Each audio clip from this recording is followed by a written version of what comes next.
Hey, what's good, my fellow masters? At the time of this recording, we're now in the final stretch of Lostbelt 6 Avalon le Fae, with the conclusion to the story chapter now available to play through. And that means the wait is nearly over for those who have their sights set on Oberon. I know it's been a long time coming for many. And like Koyanskaya of Light, I think he's a pretty big deal, if not perhaps a bigger deal than the Buster-enhancing Fox Bunny Assassin. Oberon will be the first Pretender class servant we get, and wow, what a way to start us off in this new class. And what do I mean by that? Well, we'll go over what this Fairy King can bring to the table, and if you were unfamiliar with him beforehand, then this overview should help with the decision to roll for him or not. I will mainly stick to highlighting Oberon's skills, NP, and my thoughts on this unique meta support unit, so please do excuse me if I don't cover all of the details pertaining to him. That said, let's first go over some details about the Pretender class and how it fits in with the other classes. They have a base damage modifier of 1, matching Sabers, Riders, Moon Cancers, Alter Egos, and Foreigners. A star gen rate of 20%, the second highest behind Assassins. They have a base star absorption of 100, the same as Sabers, Assassins, Rulers, and Alter Egos. And finally, Pretenders have a base death rate of 30%, which is fairly low among the different classes, with only Avengers, Moon Cancers, and Foreigners having lower death rates. As for how Pretenders fit into the relationships between the various classes in gameplay, you can kind of think them as the opposite of Alter Egos. That is to say, Pretenders have full class advantage over Alter Egos. So finally, outside of the semi-effective offensive nature of Berserkers, we will have another unit in the game besides Kama that can be super effective against those Alter Ego bosses the game can sometimes throw at us. Foreigners are the natural counter to Pretenders, with servants like Oberon having his damage cut in half against someone like Van Gogh. Similar to how Alter Egos are semi-effective against 3 of the 4 cavalry classes, Pretender class servants will be able to do 1.5 times the damage attacking the 3 knight classes and take neutral damage from them. Though against Riders, Casters, and Assassins, they will do only half damage while taking neutral damage from them. And of course, against Berserkers, Pretenders will do double the damage and take 1.5 times the damage from them. Personally, I found Pretenders being semi-effective against Knight classes to be quite useful. It may have been due to having a fairly small and limited roster on my JP account, but having a unit that can be used to fight Sabers, Archers, and or Lancers made things pretty convenient. Naturally, if we're talking about convenience, Berserkers are semi-effective against everyone except for Foreigners, but there are times when their squishiness can be a bit of a hindrance. Getting back to Oberon specifically, he has a base attack at level 90 of 11,810. Of course, with him being the first in his class as a playable servant, it's kind of hard to compare to other SSR Pretenders. And his HP stat at level 90 is 13,266. Something that's decently high to absorb some hits from normal enemy attacks. Mothman's card deck consists of 2 Quick, an Arts, and 2 Buster cards, which in general will work well with the fairly high star generation that Pretenders have. Oberon's cards also have high hit counts, with his Quick cards and Lone Arts cards having 4 hits, his Buster cards having 3 hits, and his extra attack topping out at a very nice 6 hits. But the really interesting stuff comes with Oberon's active skills, and they truly make Oberon an indispensable meta support unit. So much so that many a master have opted to forego the goddess of Buster support, Koyanskaya of Light, in favor of saving their courts for this cheery looking fellow with the sus sounding class name. His first skill is relatively straightforward with 2 effects, but both are very effective in providing party support. It boosts the party's NP damage 20% to 30%, lasting 3 turns, while also charging up the party's NP gauge a flat 20%. Gotta love those non-scaling NP batteries. You know, for those situations where skill materials may be in short supply. The cooldown for his first skill is relatively short at 5 turns when maxed. All in all, a nice start, but nothing here that really jumps out as game-changing. Though this MP damage buff here will tie in very nicely with Oberon's 3rd skill. Next up, we'll look at his 2nd skill, and immediately we are presented with an effect that makes Oberon very unique among support units. Another MP battery that's targetable, scaling from 30% to the 50% charge we like to see in our supports to aid in NP looping. So, yeah. When coupled with Oberon's first skill, he can charge an ally's NP gauge up to a combined 70%, previously unheard of. And since that 70% can be split 20 and 50, use of his first and second skills can be staggered between enemy waves, providing a nice degree of flexibility when the situation calls for it. Of course, this is where we start to see some drawbacks. There is a one-turn delayed debuff effect. After one turn, the target ally gets their NP gauge reduced by 20%. And unfortunately, this debuff is treated as a buff to foil any resistances or removal skills pertaining to debuffs. Naturally, this demerit could impede quick and arch loopers, so timing the use of his skill will be important. Likely something that would be generally saved for the final wave of a farming node and whatnot. Capping off the effects for the second skill is a star bomb of up to a generous 20 critical stars, and its cooldown is a reasonable 6 turns at max skill level. And then we come to Oberon's third skill. With an effect so powerful, it's accompanied by a slew of demerits that actually outnumbers the buffs provided. But that's okay, it's all done in the name of balance, I suppose. This skill is targetable, and its first effect is a buff to an ally's buster performance by up to 50% for a single turn. The second beneficial effect is what makes Oberon such a unique and powerful support. It provides the target ally with an NP damage up boost for a turn. This damage up boost ranges from 50% to 100% at skill level 10. Now, to be clear, this is different from the usual NP damage buff, like what his first skill provides. This quote-unquote boost effectively multiplies the value of any NP damage up effects. As an example, this third skill NP damage up boost at max would essentially double the party-wide NP damage buff that Oberon's first skill provides, boosting it from 30% to 60%. The key thing is that this skill specifically needs effects that increase NP strength to be present in order to be effective. Fortunately, Oberon's first skill has this condition covered. But imagine adding a Black Grail craft essence to the recipient of this skill effect. That would be a combined 90% increase to NP strength when including Oberon's first skill. And then that 90% is further boosted to 180% with this third skill. The more you can stack up the NP strength buffs, the more benefit this third skill will bring. Please note that this NP damage up boost is not stackable, unfortunately ruining any potential fun that a double Oberon team could have brought. Obviously, all the aforementioned demerits are the price of this one-turn boost to NP damage, and they are done in such a way that using this third skill is really only done when it's going to be the final attack of the battle. Once this skill is activated, the target ally gets a delayed debuff, and at the end of the turn, all of their buffs are removed, and they are put under the Eternal Sleep debuff effect. The ally also has a 3-turn taunt put on them, and they can no longer be switched out by an order change skill from the Chaldea combat uniform. They will not even be a target for sacrifice to prevent any Chen Gong shenanigans. And all of these debuffs are treated as buffs, so debuff immunity, resistances, or removal are a no-go. So once this third skill is used, either the last enemy is defeated and the battle ends, therefore making all of these debuffs a moot point, or your main attacker becomes useless and the battle takes a few to several more turns, possibly ending with a party wipe, which I'll admit has happened to me.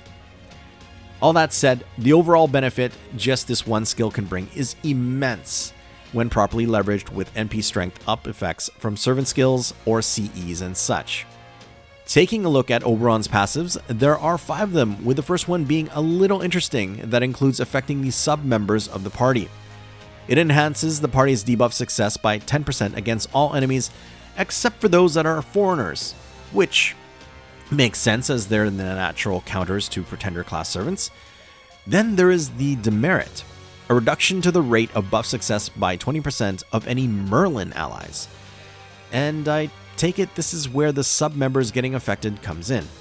Apparently, Oberon and Merlin don't play well together. Oberon's next passive is a low-ranked territory creation, granting him a slight arts performance increase of 1.5%. He gets an increase to his own debuff success by 11%, along with a passive quick performance buff of 10%.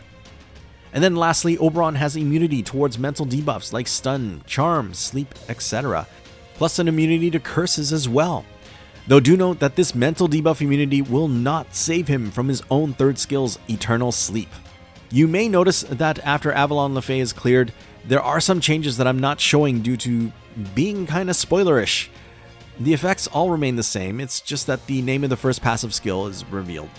Moving on to Suspiron's Appends, there are the first two that are available to all playable servants, extra attack boost and load magical energy.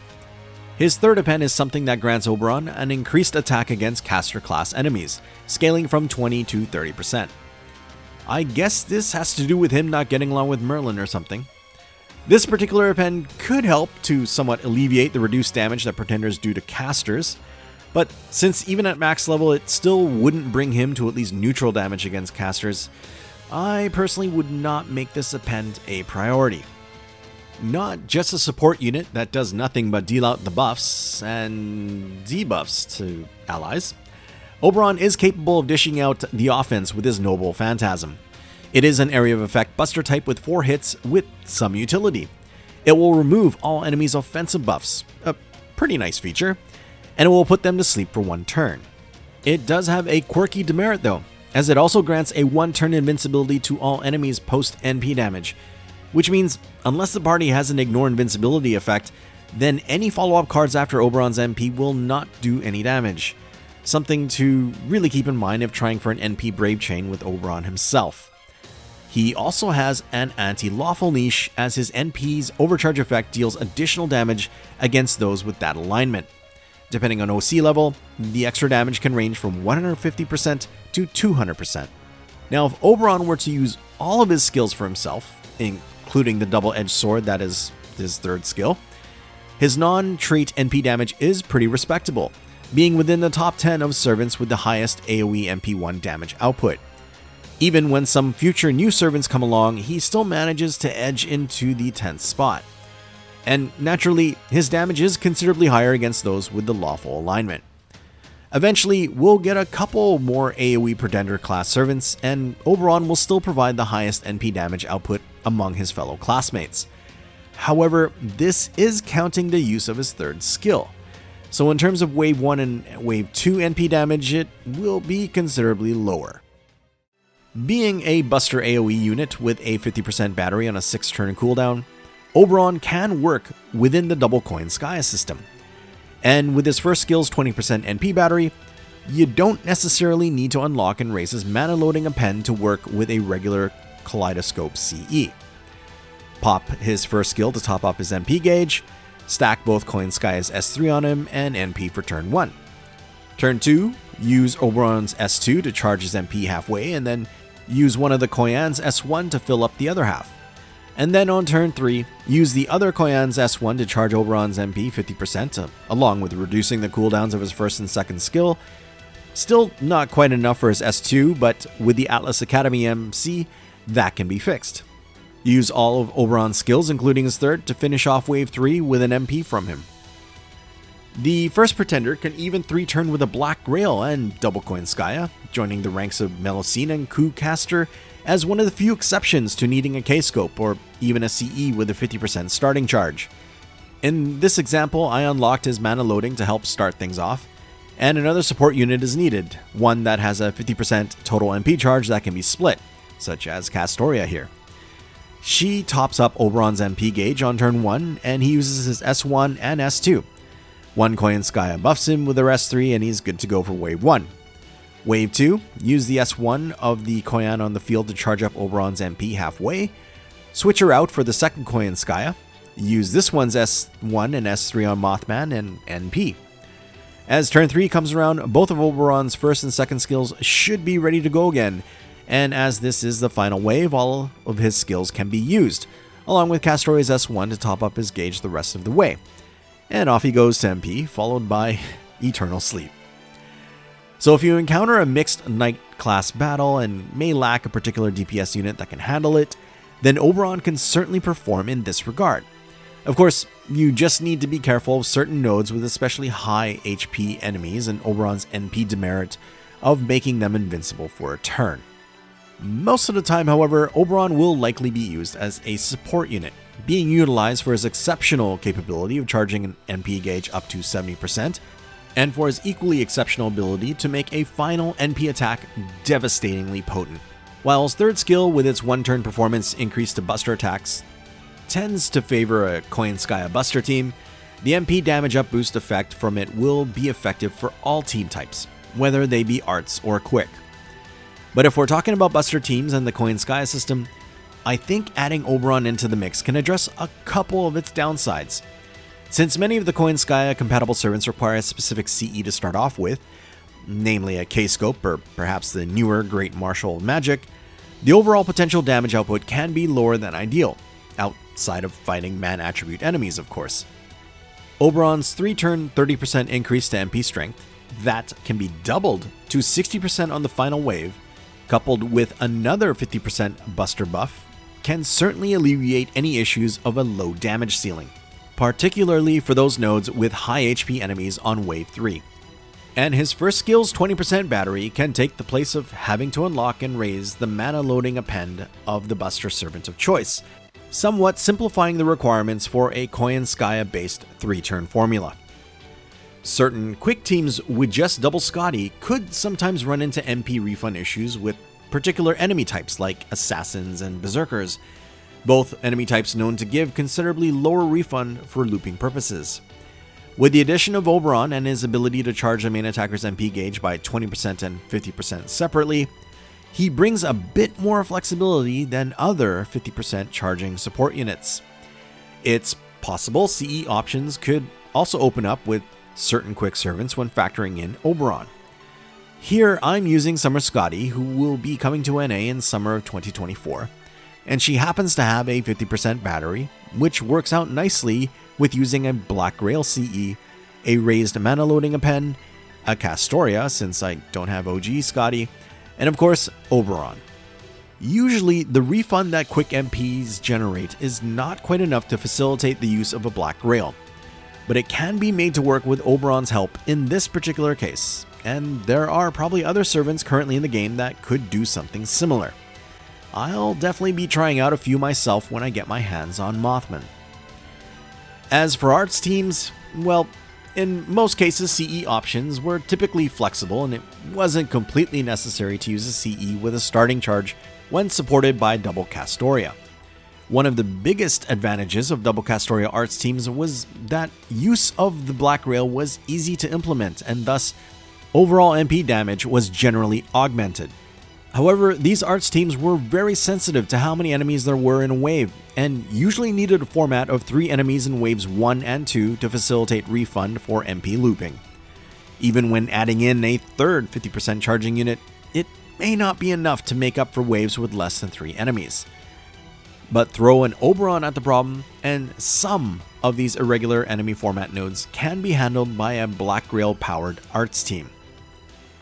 But aside from the considerable usefulness of Oberon's 2 NP batteries, I think the biggest impact I noticed when I eventually acquired him on my JP account was having my SSR DPS units that were only at MP1 get away with being nearly as effective as if they were MP2.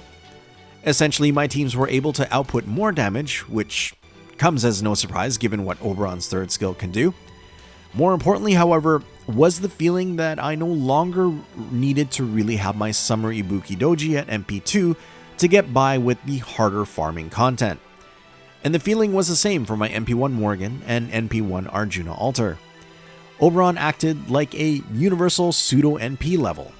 Now, don't get me wrong, I'm not saying adding him was automatically equal to MP2 or whatnot.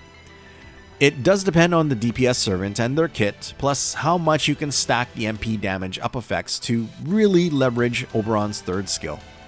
But I think for my fellow masters that may not be able to go for higher MP levels of their favorite servants, having Oberon can become like an additional MP level to those servants. Well, at least for the final wave, and maybe not a full MP level, something like MP 1.5 or 1.75. Regardless, he will help increase that final wave damage by a pretty significant amount and make servants at MP1 far more viable than ever before. So back to leveraging Oberon's third skill. I spoke quite a bit about using the Black Grail 5-star CE, and with good reason since it provides the largest NP damage up effect among all craft essences, at 60%, or 80% if you're lucky enough to have one that's max limit broken. The all attack scaling on the CE tends to help a lot too. There are naturally alternative CEs that can be utilized if you don't have a Black Grail. Here are some examples. The next best thing after the Black Grail is the permanent 5-star CE Heaven's Field, which increases MP damage by 40%, or 50% if max limit broken. It too has all attack scaling for additional offensive power. Another permanent 5-star CE with all attack stats is Duke of Flame, and can enhance MP damage by 20% or 25% respectively. From the 2022 New Year's summoning banners, the 5-star craft essence See Emptiness as the Path, as it was titled on NA, is another CE that could work. The MP damage up is not quite at the level of Heaven's Field or Duke of Flame, but it provides a decent increase at 15% or 20% if MLB. Plus, that Ignore Invincibility and MP generation effect can certainly come in handy. Something more geared towards arts teams is Mark on a Smiling Face, a 5-star CE from the New Year's 2021 campaign and event. The MP damage up is the same as See Emptiness as the Path, 15%, or for an MLB copy, 20%. Something similar if you played through the 2021 Halloween event is Royal Icing, with its MLB version MP damage up at 25%. For something more quick looping centric, there is the 5-star CE Chocolate Heaven, which increases MP damage by 10% or 15% for those that have it max limit broken. Those that played through the Las Vegas Summer event can use their MLB copy of Demonic Sun Princess. It has a 15% increase to MP damage and an always handy 50% starting charge. Newer players, not to worry, there will be a similar Welfare CE Ocean Flyer obtainable from the upcoming Summer 2023 event. There are plenty more CEs that have some degree of increasing NP damage. The ones I highlighted are just ones that I tend to use. So check your inventories and use the best one you have available to work with Oberon, relative to the type of battle your team will be up against. So what's my ultimate conclusion regarding Oberon? I think his ability to charge an ally's MP gauge up to a combined 70%, along with buffing NP strength directly, and then boosting it by up to 100% are huge, and make him a very compelling unit to have. If you have the St. Quartz or tickets, use them to roll for him. He will be an incredibly useful support servant to have that can also act as a main or secondary attacker when needed. Unfortunately, his next banner will not be until December of 2024 during the Road to 7 Lostbelt 6 campaign. That's basically a wait of around a year and a half if rolling for him now is not possible. However, the New Year's 2024 GSSR Lucky Bag does feature him in a banner with only 4 other SSRs, odds that are not too bad as far as GSSRs go. It's my sincere hope that everyone rolling for him has the best of luck. Both of my accounts will be trying for him, and I'll post those rolls. As always, I hope this was helpful in some way to those that maybe were on the fence about whether to roll for him, or perhaps just not that familiar with the benefits he can bring. Please don't forget to hit that like button if it was either of those for you, or if you just simply enjoyed it. And if you're not yet subscribed, then I hear it's good civilization to do it. Thank you all for watching, and until the next one, cheers!